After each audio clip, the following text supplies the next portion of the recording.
Baik. Perdebatan itu terjadi. Perdebatan ini terjadi karena ada Yeshua Masih dan Isa Al-Masih.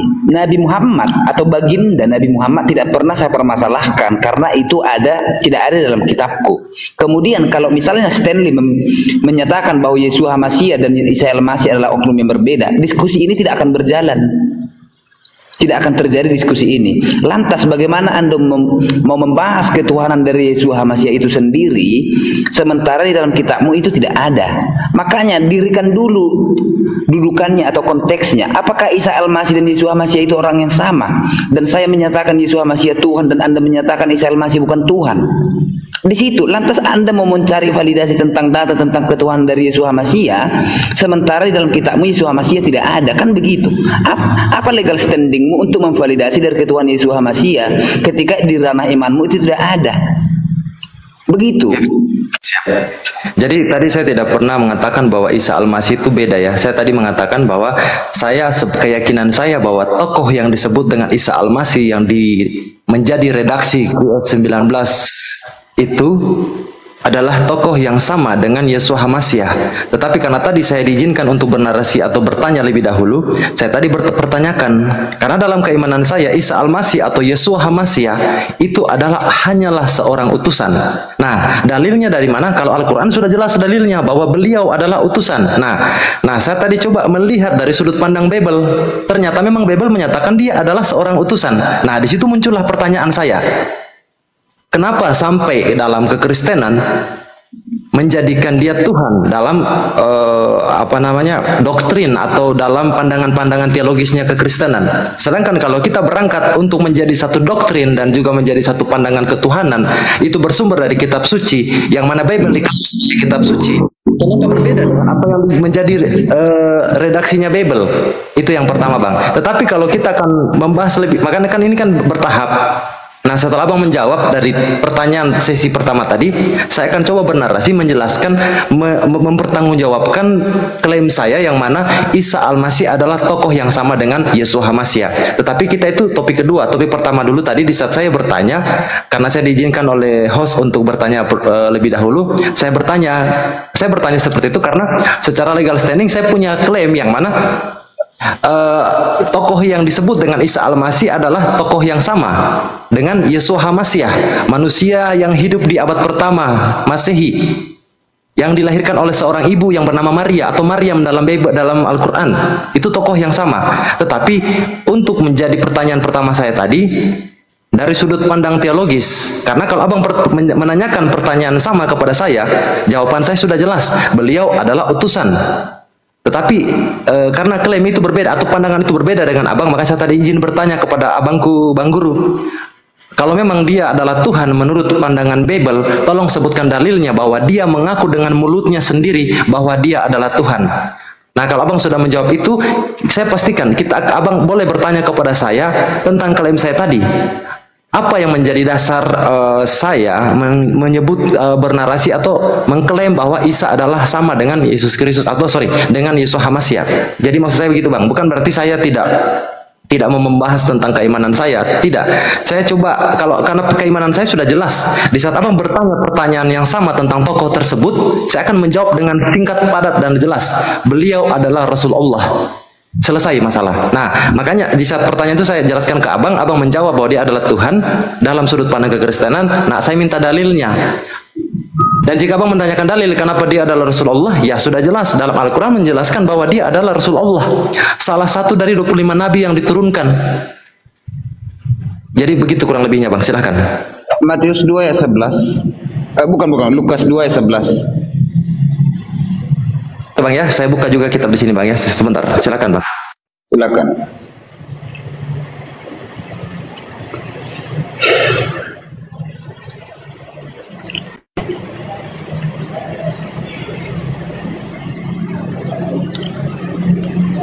Telah lahir bagimu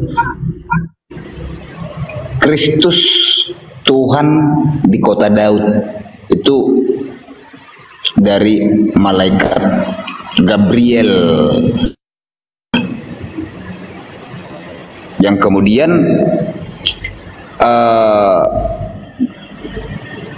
di dalam Lukas, nanti silakan di cross check kita cross check kembali. Lukas 18 ayat 27 atau Lukas 17 ayat 27, ketika pernyataannya yang menyatakan, Yesus, siapakah engkau? Dan Yeshua HaMasyiah menjawab, ketika engkau memanggil saya guru dan ketika engkau memanggil saya Tuhan, itu betul, dan sayalah Tuhan, kan kira-kira begitu. Itu dalilnya. Silakan. Ini nggak ada yang bisa masuk kah? Stanley. Iya, Pak. Ya, Bunda. Nggak ada yang bisa masuk. Hanya Bang Stanley yang diskusi. Siap, nanti ditanyakan sama moderator. Ya, lanjut kalau masih sama Bang Stanley. Tapi tinggal beberapa sesi nih. Kalau gini terus kan apa ya? Nanti akan ada ambil kesimpulan data akhir Bunda dari Ustadz Stanley dan Bapak Zending biar menunjukkan. Ya, tinggal berapa sesi, host? Kemana. Berapa sesi? Dua moderator. Dua lagi. Oke. Ya, nanti akan ada Bunda Rahma, mohon maaf. Nanti akan ada pendamping yang mau bertanya atau narasumber lain gitu. Siap, nanti akan dijawab dua arah ya Bunda ya. Oke, Bang Guru, saya coba baca di sini. Saya kebetulan punya kitab Yunani. Saya akan coba open cam juga kalau memang bisa. Tetapi saya jelas di sini mengatakan bahwa ini adalah kurios, Bang. Nah, kalau kita sedikit memaknai, Abang bisa jelaskan pandangan Abang tentang diksi kurios yang menjadi gelar yang disematkan kepada Yeshua HaMasyiah di dalam Lukas 2 ayat 11 tadi, yang mana mengklaim bahwa di situ adalah Tuhan. Sedangkan di sini dalam teks aslinya kitab Yunani menyatakan di situ dia adalah kurios. Silakan, Bang. Iya. Mempertanyakan tentang kurios, artinya dalam terminologi bahasa Yunani disebut dengan kurios, dalam terminologi Indonesia disebut sebagai penguasa. Nah, substansi dari kurios itu di dalam kitab tersebut sebagai apa? Kan begitu. Substansi di dalam bahasa Indonesia sebagai penguasa dia apa? Apakah dia tuan tanah? Apakah dia tuan takur? Kan begitu. Itu nanti yang menjadi kekhususannya. Dia itu sebagai tuan. Oke, saya mengikuti cara berpikir dari literasi Indonesia menerjemahkan kurios itu sebagai tuan. Apakah Yeshua HaMasyiah itu di situ disebutkan sebagai Tuhan untuk langit dan bumi atau penguasa langit dan bumi? Lantas, adakah manusia yang menjadi penguasa langit dan bumi selain sang sumber? Silakan dijawab dalam hatinya. Apakah ada manusia di bumi ini yang sekitar 4,5 miliar ini yang menjadi berkuasa atas segala darat, laut, dan udara serta seluruh ciptaan itu tersebut? Di situ esensi dari Tuhan itu yang tertulis di dalam kurios. Silakan. Oke, jadi ya. Abangku. Saya persilakan untuk Abang Stanley memberikan narasi terakhir dan juga data-data yang mencumpuni bahwasannya narasi yang dibawakan oleh Bapak Zending tadi tidaklah faktual ataupun tidak kredibel, agar kita nanti lihat ambil kesimpulan di akhir. Kemudian terakhir juga saya nanti akan berikan kesempatan untuk Bapak Zending menyanggah baru kesimpulan dari kedua belah pihak. Setelah itu akan ada sesi tanya jawab dari viewers atau penontonnya, itu entah Bunda Rahma atau yang lainnya. Silahkan Ustadz Stanley. Oke, jadi saya sepakat dengan narasi tadi saudara saya Abang Guru, yang mana kurios adalah penguasa. Tetapi pertanyaannya, apakah cuma Yesus yang kurios di planet bumi ini? Kan tidak. Yang saya tadi narasi pertama, ya, saya menyatakan bahwa Pontius Pilatus adalah kurios bagi bangsa Romawi pada saat itu. 1400 sebelum Masehi, Firaun adalah kurios bagi bangsa Mesir.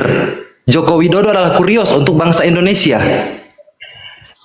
Joe Biden adalah kurios untuk Amerika United States atau Amerika Serikat. Kurios itu adalah penguasa, saya sepakat. Tetapi yang saya kritik adalah penguasa untuk diksi kurios ini yang disematkan kepada seorang makhluk yang bernama Yeshua HaMasyiah diterjemahkan menjadi Tuhan. Dan Tuhan dalam konteks pemahaman Kamus Besar Bahasa Indonesia adalah sang penguasa langit dan bumi. Seperti itu, Bang. Jadi kalau bicara Yesus adalah kurios, saya sepakat. Yesus adalah kurios untuk 12 murid Yesus.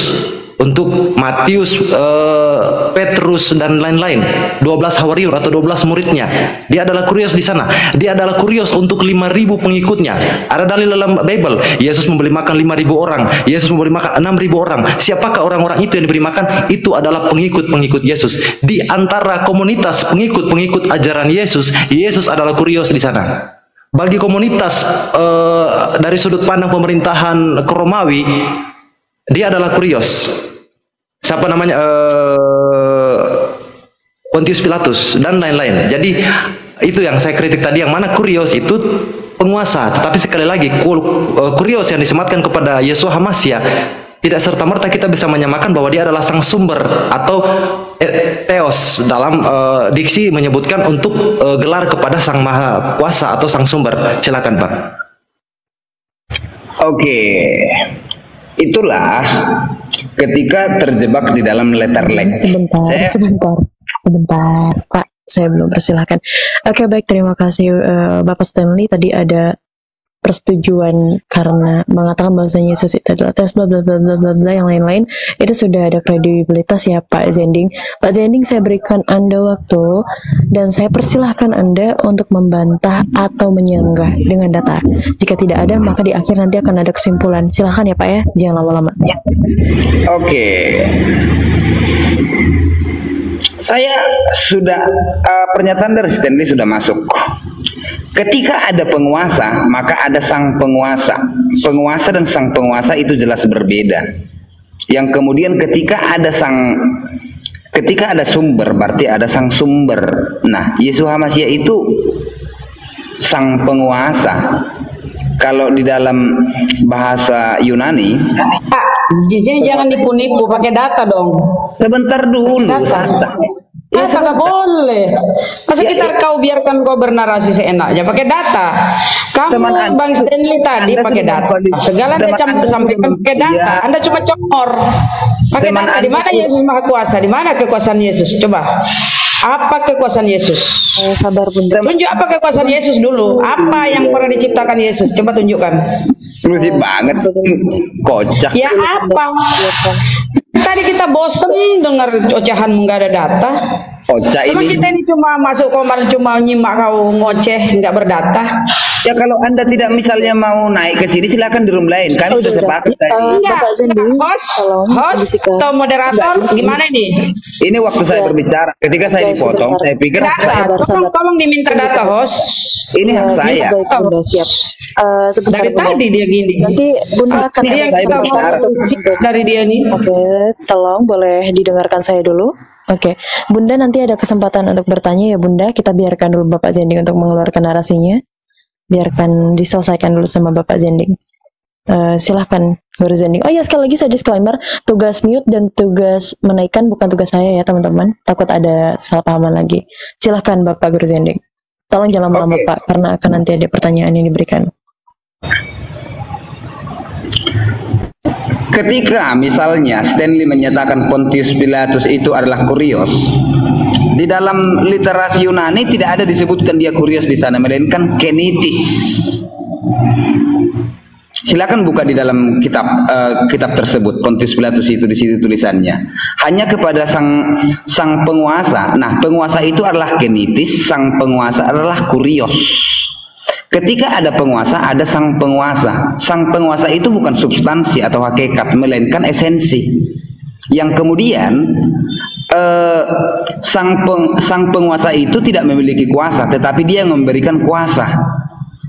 Sama halnya presiden dan sang presiden. Presiden itu adalah substansi, sang presiden itu esensi. Begitu. Yang kemudian itu akan menjadi jelas bahwa Yesus HaMashiach itu sang penguasa, bukan penguasa. Bunda mohon interupsi ya. Tolong closing statement aja ya. Silakan closing statement. Karena ada juga ustadz kita ini ya, Ustadz Tahta. Kok nggak dikasih ngomong kita ini? Apa kita ini cuma closing statement Bang Stanley, kemudian Guru Zending ya. Kemudian kita ada tanya jawab. Siap, Silakan. Bunda. Karena Boleh memang itu, statement aja Bunda. Mbak Asmara. Siap, Bunda. Terima kasih, Bunda. Oke, kita minta closing statement dari Pak Stanley dulu. Sekali lagi saya pertegas, ini bukan diskusi profesional, makanya tadi saya berusaha biasa aja. Pak Stanley boleh dikasihkan closing statementnya. Udah Pak Zending diem dulu. Anda belum dipersilahkan. Silakan Pak Stanley. Terima kasih Bang Stanley atas ketidaknyamanan dengan roomnya. Ketidaknyamanan sok-sok framing. Nggak ada data kok. Semua dikasih. Kenyamanan room. Kamu dari tadi disuapi data loh. Tapi kau cuma congor. Mana datamu kalau saya minta data mana? Yesus itu penguasa. Mana dia menciptakan? Apa dia ciptakan? Bisakah diciptakan nyamuk? Bisakah diciptakan semut? Coba tunjuk. Di dalam Bibelmu, dengar. Di dalam Bibelmu ya, di Kisah Para Rasul 2:22, Allah yang menciptakan bumi beserta isinya. Dia adalah Tuhan atas langit dan bumi, yang memberikan napas dan hidup kepada semua orang. Jadi Allah itu Maha Pencipta, bukan Yesus. Dasar kau dari tadi diminta data, coba congor kau nipu-nipu di sini. Kasih data kau kalau bernarasi. Namanya guru tapi botol juga kau nggak pakai data. Baik Bunda mohon maaf bersabar Orang dulu ya. dikasih data dia cuma congor. Maha kuasa penguasa. Apa dia kuasai Yesus? Teteknya mamanya dia kuasai, susunya mamanya itu. Tunjuk Iya, apa yang dia Bunda. kuasai Yesus. Tunjuk apa yang dia ciptakan Yesus. Beginikah ajaran Islam sama Yang dari tadi apa? Maaf, Dan tadi Bunda. kambing jimat kau dikasih data sama Bang Stanley, kau cuma congor. Penguasa-penguasa Iya, diminta data. Oke, Males aku dengar kau cara diskusi nggak kasih data. baik. Ada Ustadz Tahta juga dari tadi loh. Masa kita Ya. cuma nganga dengar itu ocehanmu. Baik begini aja Lanjut, mungkin Bunda Rahma. maaf ya, lanjut. Sabar. Saya ambil Sabar, jalan Bunda. tengah dulu, Mbak Asmara Loka, mohon maaf semuanya. Baik, silakan. Saya ambil jalan tengah dulu. Buat Pak Guru Zending dan Stanley mungkin ini belum dapat kita kesimpulan dan keputusannya ya dari perdebatan kalian. Cuman untuk supaya kita nggak jenuh ini saya pikir Ustadz Tahta bisa bernarasi sedikit tentang siapakah Isa Al-Masih dalam Al-Quran. Begitu mungkin ya, kita dengarkan dulu sebentar biar juga nggak terlalu jenuh maksud saya. Silakan Ustadz Tahta untuk menjelaskan seperti apakah Nabi Isa alaihissalam itu dalam Al-Quran.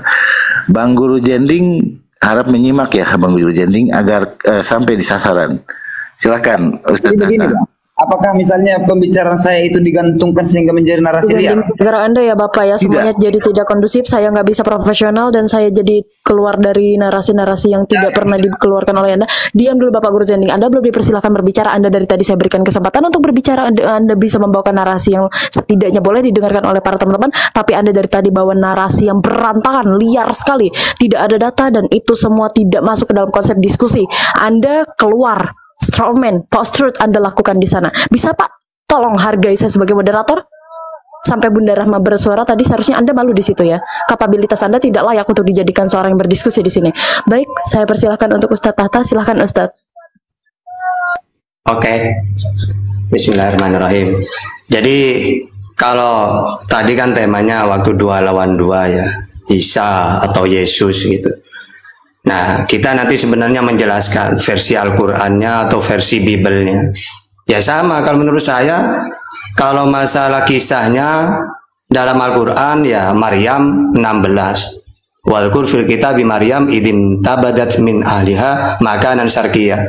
Ini kalau di Bibel sama dengan Lukas 1 ayat 26. Ya. Kisahnya itu persis sudah. Terus nanti kalau ditanya siapa itu Isa, ya utusannya Allah untuk Israel. Wa rasulan ila bani Israel, Ali Imran 49 atau As-Saff ayat 6. Ya bani Israel ini Rasulullah ilaikum, bahwa dia utusannya Allah ilaikum kepadamu Israel. Atau Al-Jufruf 59 wa ja'alnahu masalah li bani Israel. Jadi dalam Al-Qur'an dia itu utusannya Allah untuk Israel.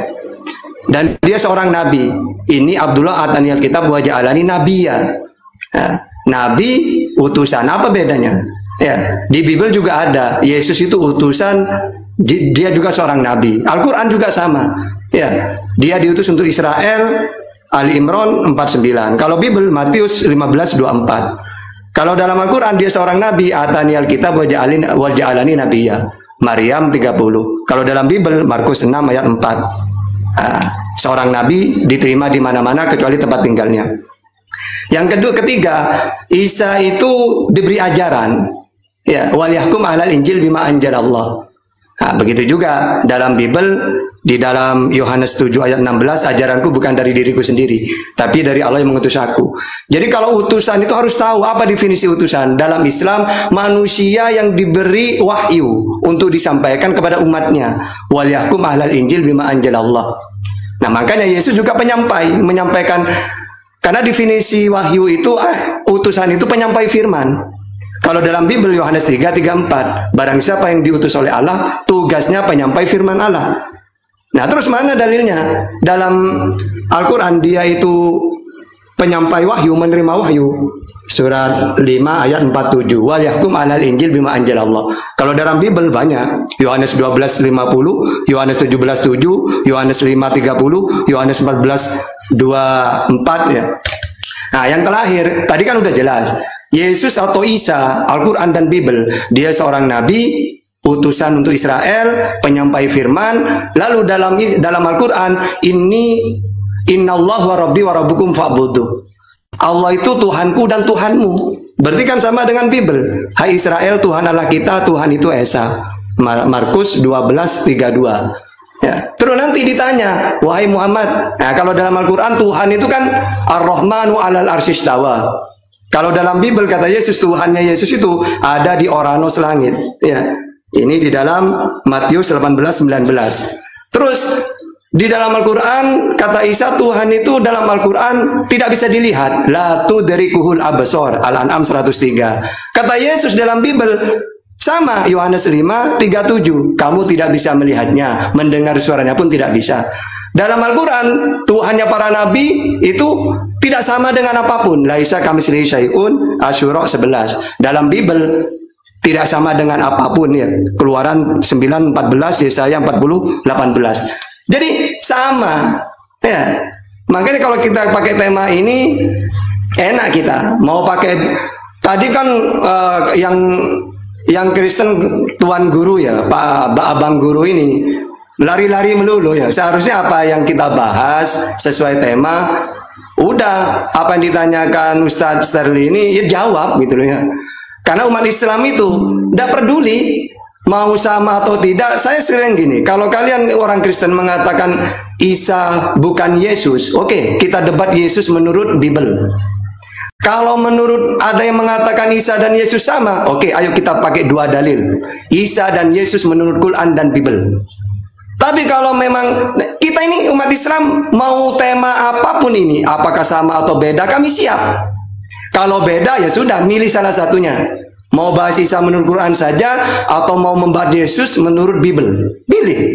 Kalau sama tambah seru. Isa dan Yesus menurut Quran dan Bible, tambah enak. Nah, ini kan tadi saya dikasih tahu, Tata ganti saya ya, saya ada kegiatan. Temanya Yesus dan Isa gitu. Ya sudah tadi maghrib itu ya. Ya udah 2 lawan 2 ternyata satunya tidak hadir. Akhirnya saya serahkan kepada yang Ustadz Stanley ya gitu. Silakan kalau mau nanya-nanya silakan. Ayo.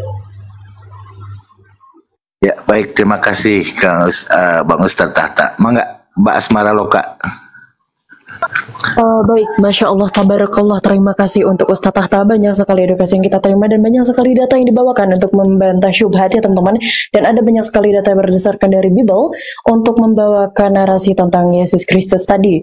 Kemudian kita akan coba lari kepada sesi tanya jawab, baru nanti kesimpulan dan baru nanti ada closing statement di sana. Baik, saya persilahkan untuk yang mau bertanya. Siapa yang bertanya tadi? Bunda Rahma, monitor. Saya ya. Terima kasih moderator. Yang silahkan Bunda. Thank you. Gini ya. Kalau kita lihat, mohon izin Ustadz, mohon izin Ustadz Tahta, izin Bang Stanley. paling 1 menit ya. Gini, kalau kita lihat ya, ketika Yesus dibaptis, Yesus berdoa, kemudian langit terbuka. Yesus berdoa loh kepada Bapaknya, kepada Tuhannya. Kemudian langit terbuka, terdengar suara dari atas, "Engkau anak yang kukasihi, kepadamu aku berkenan." Jadi ini apa ya? Yesus ini direstui. Di kisah para rasul, Allah Abraham, Allah Ishak, Allah Yakub, Allah nenek moyang kita telah memuliakan hambanya yaitu Yesus. Dimuliakan. Tapi kita lari ke Galatia 3:13, Kristus telah menebus kita dari kutuk hukum Taurat dengan jalan menjadi kutuk. Bayangkan ya, Paulus yang kau agung-agungkan, kau jadikan rasul, ternyata dia menganggap Yesus itu terkutuk. Kristus telah menebus kita dari kutuk hukum Taurat dengan jalan menjadi kutuk karena kita. Paulus menganggap Yesus ini mengambil kutukan hukum-hukum Taurat, sehingga kalian itu sekarang terbebas dari kutuk hukum Taurat dengan makan babi, segalanya kan bisa kalian makan, minuman haram-haram itu loh, tidak sunat.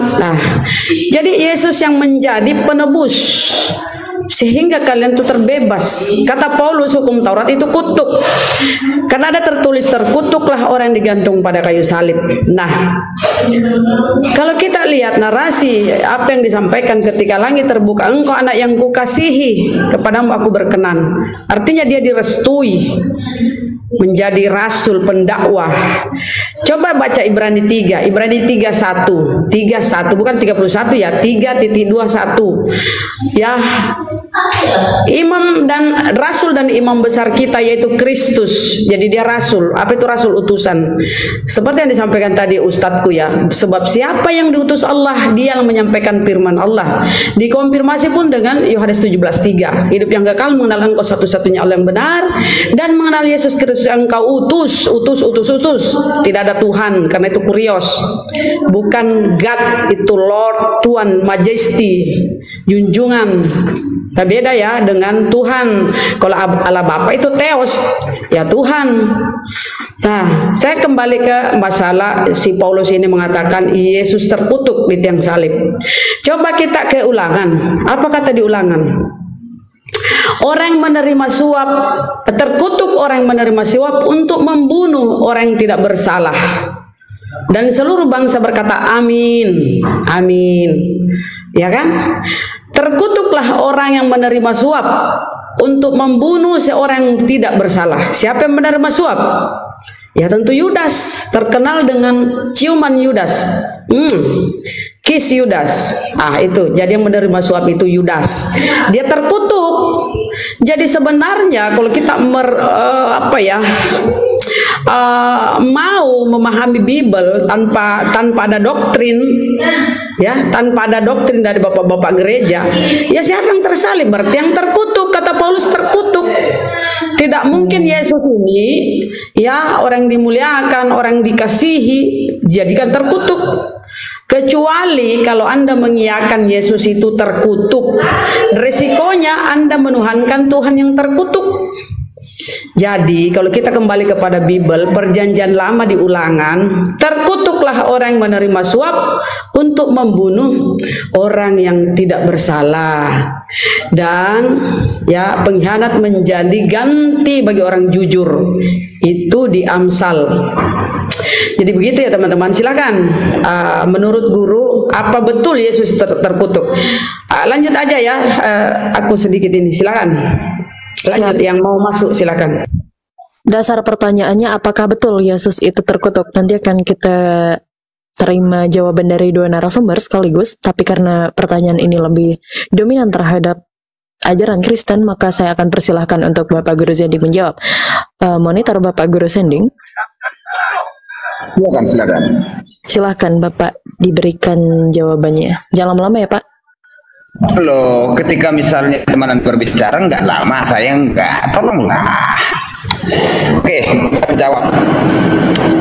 Bisa nggak sih jangan dungu gitu loh Pak? Anda ngerti kan cara berdiskusi? Jangan buat saya minum deh, saya capek kerja Pak gara-gara Anda. Dengerin ya Pak ya, saya capek pulang kerja gara-gara Anda, saya terlihat tidak profesional, tapi tolong Pak, kali ini jangan keluar dari. Mohon maaf ya Mbak Asmara Loka tadi, mohon maaf tadi. Aman Bunda, nggak apa-apa Bunda. Emang panggil aja ini, otennya begini nih. kualitasnya nggak bisa dinilai sama sekali. Silakan Bapak Guru Zending. Saya menjawab, ada sebuah syair, orang yang emosi memang sampai di situ batas dia dalam mengontrol diri atau Mau sampai di situ menjawab batas atau pengetahuan. mau ngebacot di sini? Silakan Saya Pak. lagi menjawab. Saya lagi menjawab. Jangan dipotong saya berbicara. Ini hak saya dan hak host pun tidak ada di sini kalau saya berbicara. Oke, Ini saya jawab. hak saya untuk meluruskan narasi Anda yang tidak benar. Silahkan dijawab sesuai dengan pertanyaan yang diberikan. Apakah Yesus Kristus ini benar terkutuk? Silahkan dijawab Bapak. Nggak perlu Anda menjawab narasi yang lainnya. Silahkan Bapak. Biar saya jawab, diam dulu. Bunda Rahma membuat sebuah statement yang kontradiksi. Satu, Yesus mati di kayu salib diserupakan, yaitu peminta suap. Tetapi dia memvalidasi dalam Galatia 3 ayat 14 bahwa Yesus mati terkutuk. Oke, tidak masalah kalau Yesus mati terkutuk, tapi yang penting Yesus disalibkan. Kan begitu. Di situ dulu poinnya. Artinya Bunda Rahma membuat murid membuat sebuah statement yang kontradiksi. Ketika dia membuat yang mati di kayu salib adalah orang yang disuap, tetapi dia memvalidasi bahwa Yesus Kristus telah mati di kayu salib dan membebaskan manusia dari kutuk dan menjadi kutuk. Betul, itu betul. Yesus mati di kayu salib itu menjadi kutuk untuk membebaskan manusia dari dosa kutuk. Itu dua hal yang berbeda. Jadi kontradiksi lagi. Yang kemudian dari pernyataan Bang Tahta, Ustadz Tahta, bisa nggak historinya yang berdasarkan time atau waktu disebutkan di dalam Al-Quran bahwa Yeshua Mashiach itu ini, Yeshua Mashiach ini, jadi lebih kepada substansinya. Dan saya berharap tidak mengambil dari literasi Alkitab. Kita bukan sedang lagi mengkomparasikan, tetapi sejarahnya dulu. Dan yang terakhir ini, Stanley sudah memvalidasi bahwa Yeshua Mashiach itu adalah Kurios. Kurios dalam bahasa Yunani adalah sang penguasa. Sang penguasa itu eksistensinya adalah penguasa. Sekian, terima kasih. Itu sudah selesai. Kau tanggapi Ustadz Tahta sama saya. Udah ya, aku udah tanggapi ya. Aku tanggapi balik ya. Gini, saya tidak masalah ya. Kau menganggap Yesus terkutuk beribu-ribu kali, ya nggak masalah. Berarti kau menuhankan Tuhan yang terkutuk. Kau bilang saya kontradiksi, bukan saya. Bibelmu yang kontradiksi. Itu yang saya kutip itu data di Bibelmu. Jadi kami tinggal baca karena itu bahasa Indonesia ya. Jadi nggak masalah kalau kau mengimani perkataan Paulus di Galatia 3:13, berarti kau mengingkari perkataan Allah itu sendiri, perkataan Tuhan. Ya, bahwa Yesus anak yang dikasihi. Pertanyaan saya, kau sudah setuju? Kau sudah jawab bahwa ya, memang Yesus itu terkutuk. Nggak masalah ya. Ya, nggak apa-apa. Berarti kau menuhankan Tuhan yang terkutuk. Sudah ya. Silakan lanjut. Terima kasih Bunda. Itu sanggahan dari diam kau mencret, ngapain kau naik di sini? Siapa lah yang naikin orang ini? Oke, mohon maaf teman-teman. Baik, Ustadz Stanley, monitor. Diingat ya Ustadz, pertanyaan dari Bunda Rahma nanti saya akan persilahkan juga dari teman-teman Kristen yang ingin bertanya. Kalau nyimak, kalau nggak nyimak nggak akan saya persilahkan untuk bertanya. Mau menjawab Ustadz tentang Yesus Kristus ini, apakah dia Tuhan yang terkutuk? Dan apakah layak klaim Tuhan itu tertepatkan terhadap Yesus Kristus? Siap. Yang pertama mau jawab yang mana Yeshua Mashiach bukan Tuhan dan dia tidak terkutuk dan dia tidak mati di tiang salib. Itu jawaban saya singkat. Yang kedua, saya bukan Ustadz, itu aja. Silakan. Allah tabarakallah. Terima kasih Abang Gus Stanley. Luar biasa sekali, simple, jelas dan langsung ada datanya. Beda ya sama yang sebelah. Oke, terima kasih untuk Pak Stanley dan juga Pak Zending.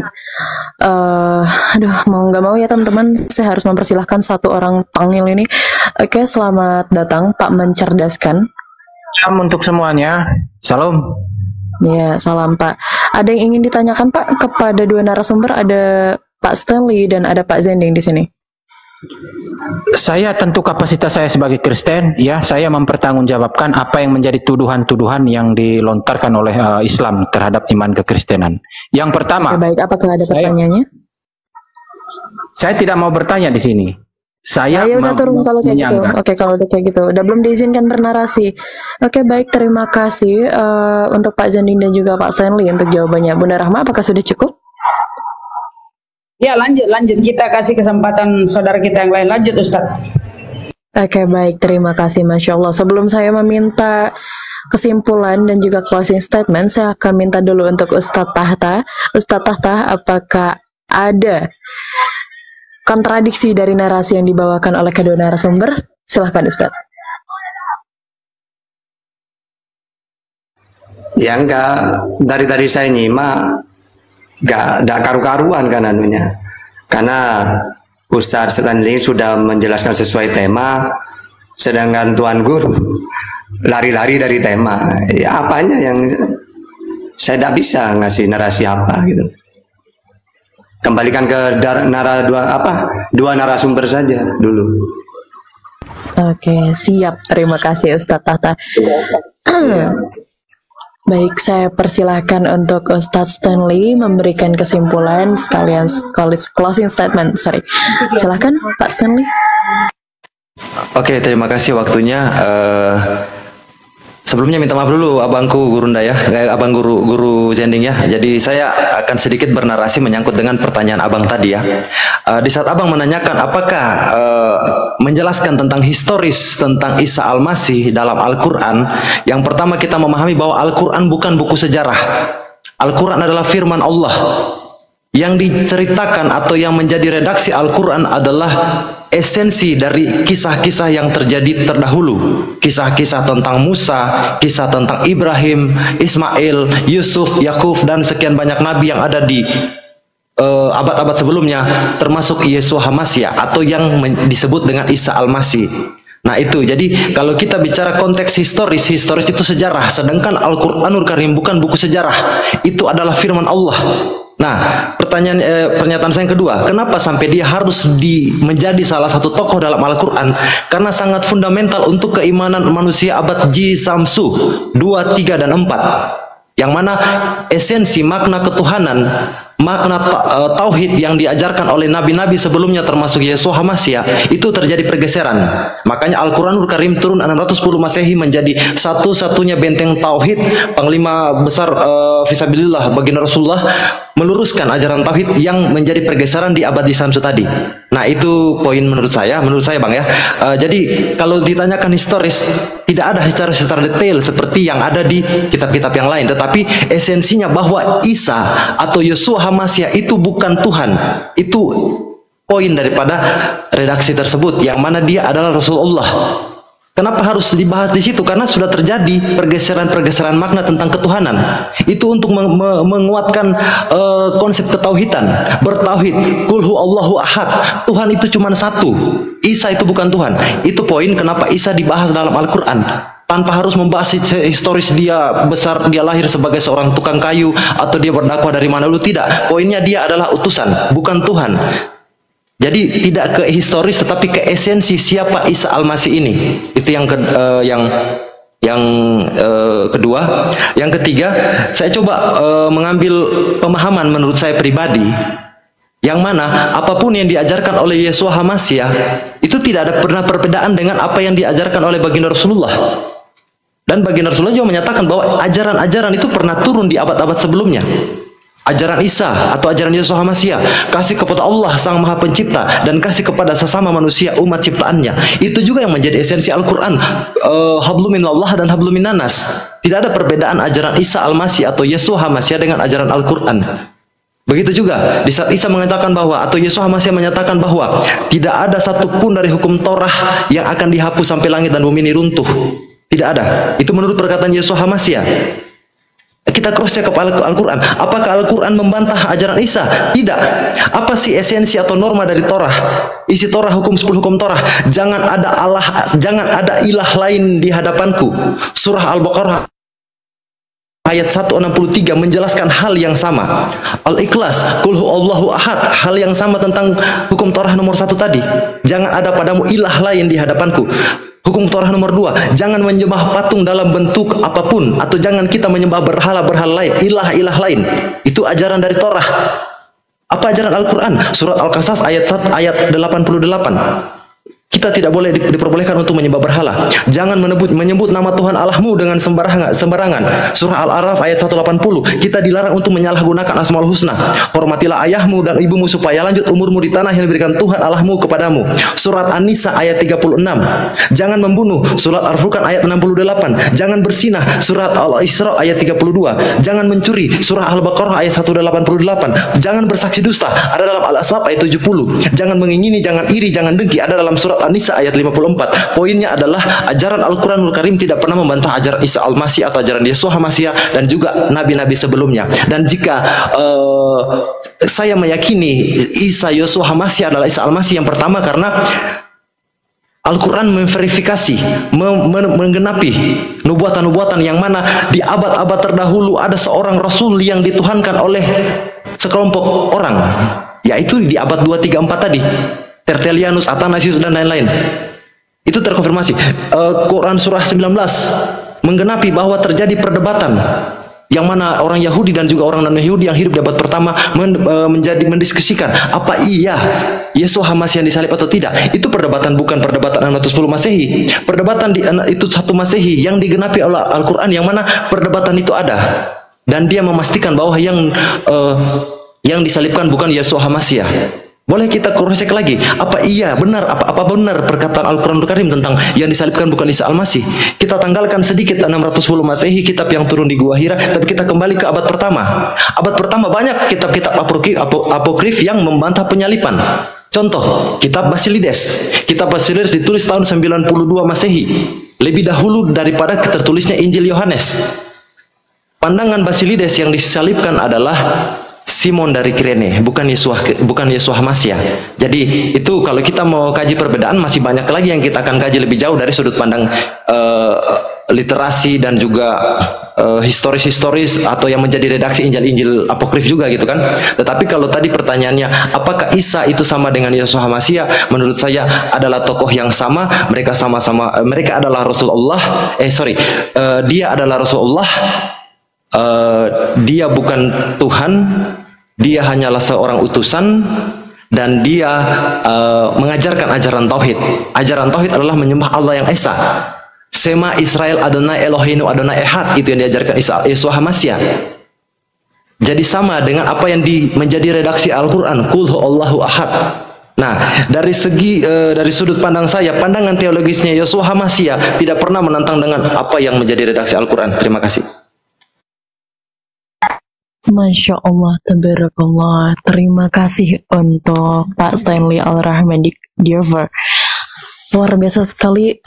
Pada intinya kita coba ambil kesimpulan bahwasanya sesuatu yang kita ketahui itu kadang masih banyak sekali keliaran berpikir dan juga ketidakjujuran dalam membawakan satu kredibel dari pemahaman itu sendiri. Maka di dalam Al-Quran surah Al-Baqarah ayat 8 dikatakan, Bismillahirrahmanirrahim, wa minan nasi may yaqulu amana billahi wa bil yawmil akhir wa ma hum bimu'minin. Kata Allah, akan banyak sekali orang-orang yang mengaku beriman padahal dia adalah orang-orang yang tidak beriman, itu orang-orang munafik. Ma'udzubillahi min dzalik, ketika dikatakan bahwasanya Allah lah Esa, namun dia ingkar akan hal tersebut. Wallahu a'lam bishawab.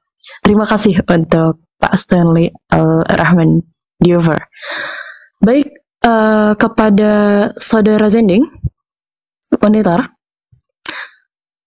Ya, silakan.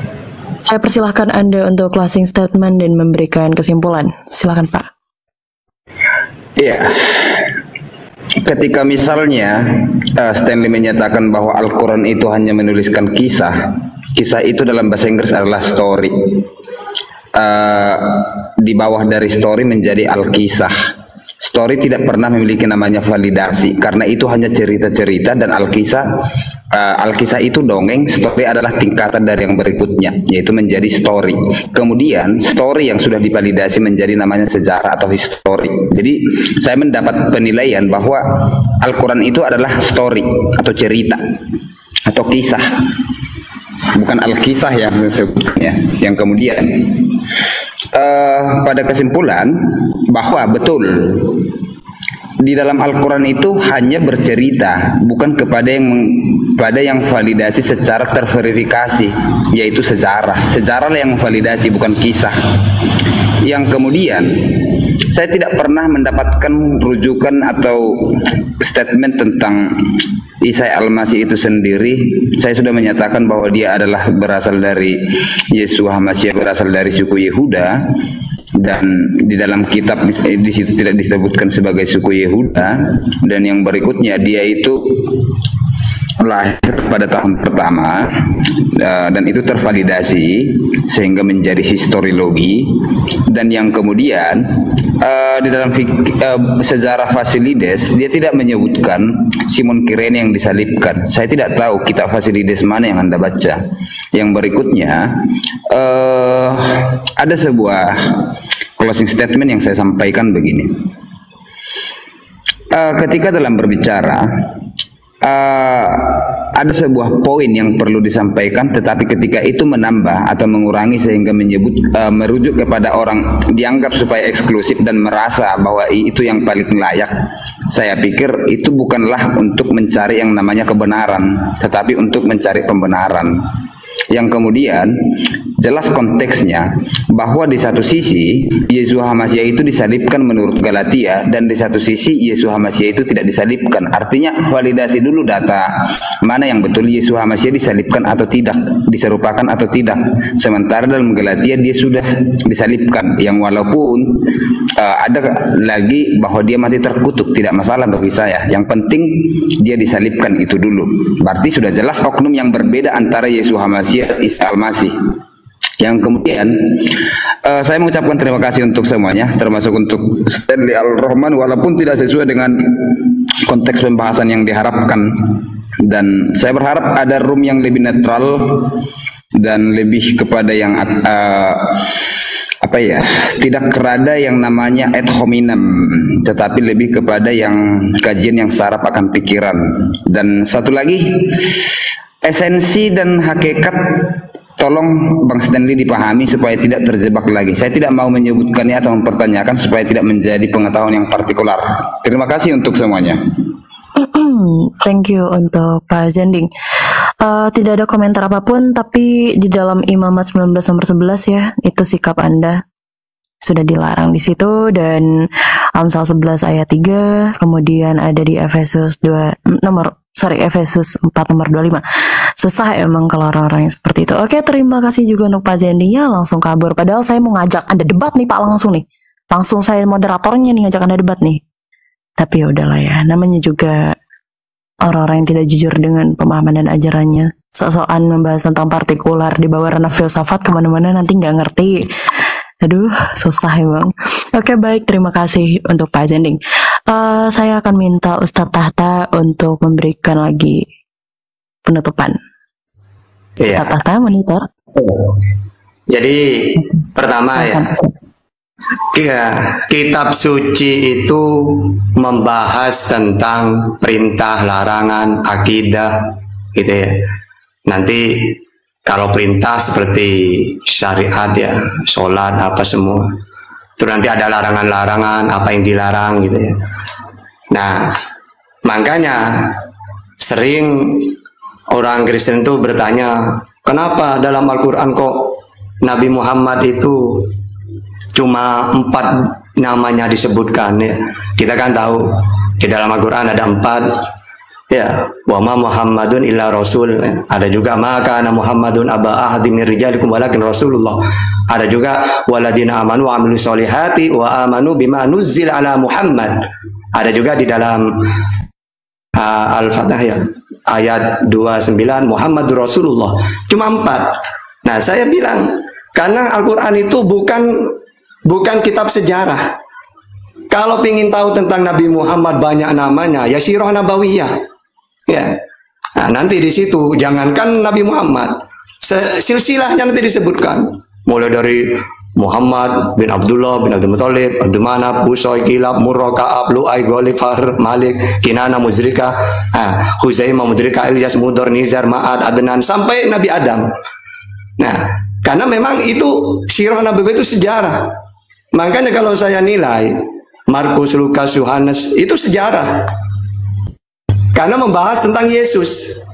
Coba Sirah Nabawiyah itu, mulai dari Nabi lahir, ya, disebut tahun apa, tahun gajah. Kenapa? Karena ketika kelahirannya ada apa? Abraha mau merusak Ka'bah untuk menghormati kelahiran Rasulullah, maka Allah memuliakan dengan cara apa? Memuliakan lahirnya Rasulullah. Diselamatkan, dihancurkan, ya. Lahirnya tanggal 12 Rabiul Awal, tahun gajah. Nah, kayak gitu kan Sirah Nabawiyah. Sama seperti di Lukas, Markus, Yohanes gitu ya. Itu kan sejarah juga. Makanya bahas nasab. Ya, nanti Yesus bin Maryam, Eli, Matat, Lewi, Malki, Sana, Yusuf bin Matika, Amos, Nahum, Hesli, Nagai, Ma'ad, sampai ke Daud. Nah, itu kan sejarah. Tapi kalau kitab suci itu seperti Taurat, Quran gitu. Ya. Nah, nanti membahas sholat, aqimus sholat, waktu zakah. Jadi kewajiban kita umat Islam itu sholat, zakat, terus puasa. Ya ayyuhalladzina amanu kutiba alaikumusiyam. Nanti haji, walillahi ala nasi hijjul baiti man istata'a ilaihi sabila. Nah, kayak gitu kan ilmu syariat. Ya.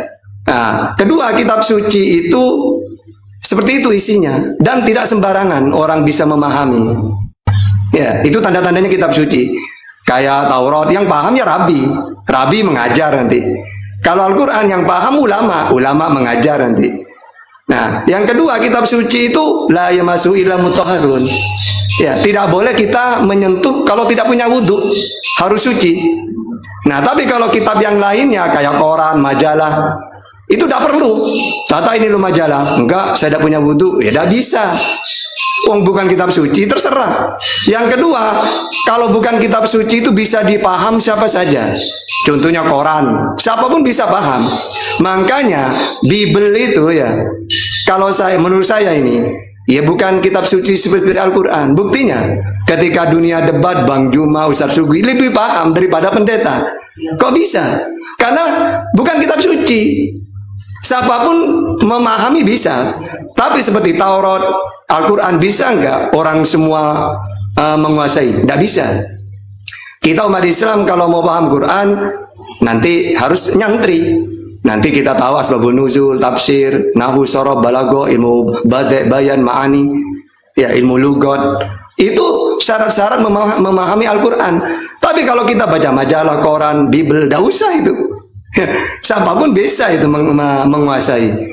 Ya, saya terbukti kayak Ustaz Stanley, Bang Juma, Ustaz Sugi, luar biasa beliau, padahal bukan kitabnya. Karena yang dibaca itu bukan Al-Quran gitu loh. Nah, seperti itu.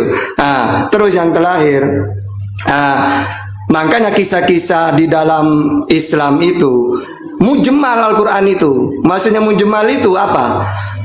Yang dijelaskan yang penting-penting doang, ringkas. Nah, seperti sholat, aqimus sholat. Nanti caranya di hadis. Sallu kama ra'aitumuni usolli. Sholatlah kamu sebagaimana kamu melihat aku sholat. Begitu juga kisah-kisah para nabi. Jangan ditanya, data mana tidak lengkap kok tentang Isa, tidak seperti Bible. Nah iya, karena Bible sejarah tentang Yesus. Kalau Al-Quran itu intinya doang. Misalnya Isa itu tiba-tiba dituhankan. Ya, dijadikan bagian Tuhan, maka Al-Quran mengoreksi. Laqad kafara alladziina qalu innallaha salisu salasa. Kafir orang yang menganggap seperti itu.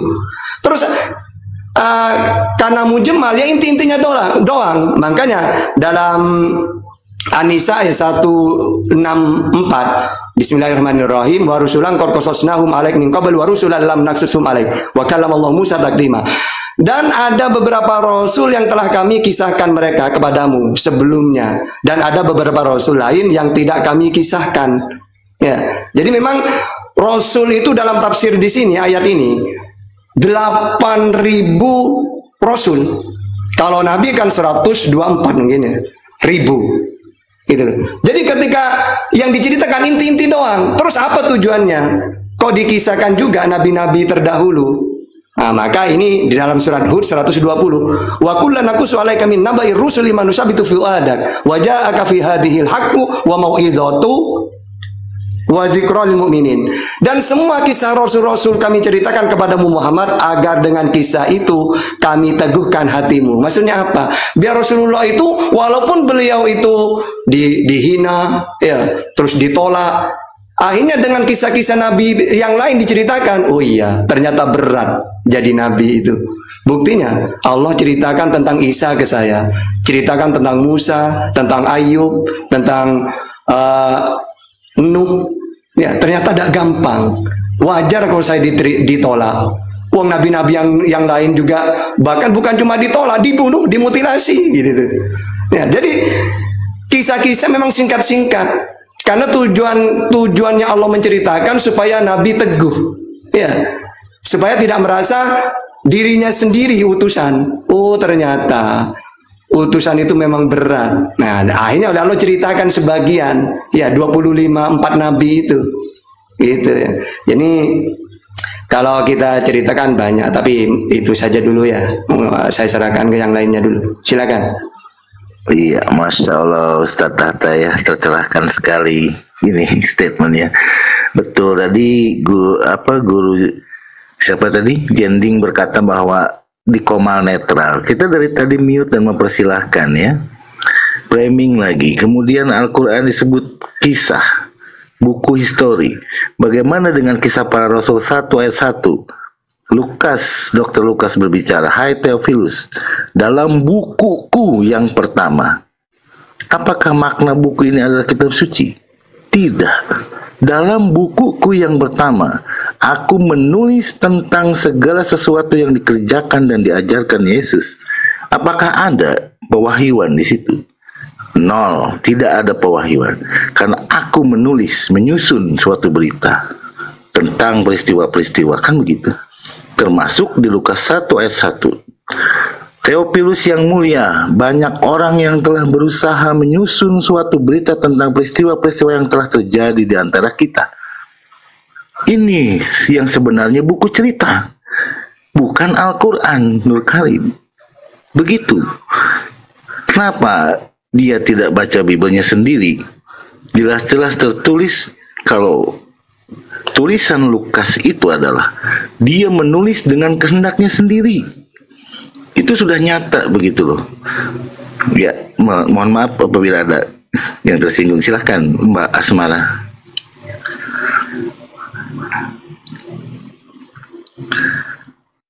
Mbak Asmara, monitor. Astagfirullahaladzim, saya udah ngomong ternyata belum kepencet. Iya. Siap.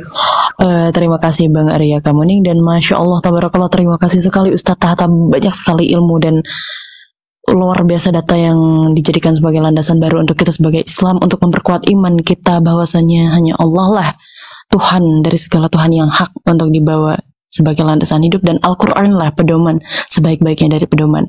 Dan teman-teman, saya ingin menambahkan sedikit mungkin dari moderator, bahwasanya yang dipakai dalam berpikir filsafat itu manipulasi. Karena berpikir secara filsafat itu mendalam sampai pemahaman secara hakikat, dan itu dikatakan disiplin ilmu.